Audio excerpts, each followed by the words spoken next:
Nós está aqui para bautizar nosso uniforme. Que, por certo, nós lo estrenar dia 5 de novembro. Nós lo oversee e controlar o evento de AFC, logicamente, tudo regla não que tá caibo ABC, organização americana que nós tá cai BODG. Mi não por olvidar nos diretiva e seu membro não. Nós quer agradecer cada de nós para não sostener e paciência que nós está logrando coisas grandes junto para o MMA na Aruba. A pandemia 3 anos passados estava frustrante, mas nós a insistir e a querer junto cumprindo com o necessário. A experiência que eu tenho, Andrés acerca-me como vai por ajudar dentro da sua federação. Qual comitê foi day one de tempo que ele começou para lançar a federação.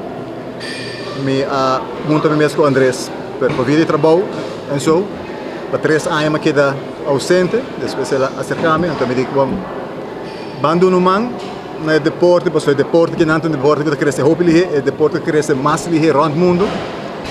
E nos pontos tá para nós ter um bom atleta. Então, segundo que o deporte está crescendo, nós que aportar no atleta não, que está sendo best, que tem todo o talento para não poder representar nosso país, nossa bandeira, qual a luz e roupa e viaja acaba para fora, mas agora que nós queremos ser pouco mais profissional.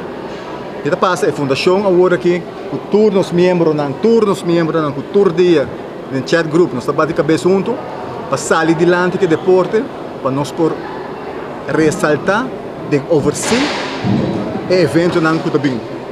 Que passa Pierre Richardson de FC a dar seu aporte, a dar confiança em nós, mirando com força nos times em cada outro, para nós ter roupa gente, com roupa experiência. Esse é o ponto cardinal com nosso equipo. Me quero ter ever Aruba a chegar com sem roupa experiência atrás de outro. Fora de de menos função, tem que ser com mais função, com o presidente Andrés Trump. A troca, mas já foi mencionado, a minha equipe disse Andrés, agora que está aqui, é também um pitbull que nunca a give up. Ela passa dor de huracán, tsunami, turcos, pero é aí. Então, My Fitness está orgulhoso para sponsor e trabalhar duro junto com a Fundação MMA Foundation. My Fitness sempre ajuda para engrandecer o deporte de Aruba. Então, nós estamos muito contentos com o presidente Andrés Trump vir cerca de nós para por um sponsor, uma ajuda de nós, e nós estamos muito contentos para ajudar toda a gente que quer sair adiante com o deporte aqui.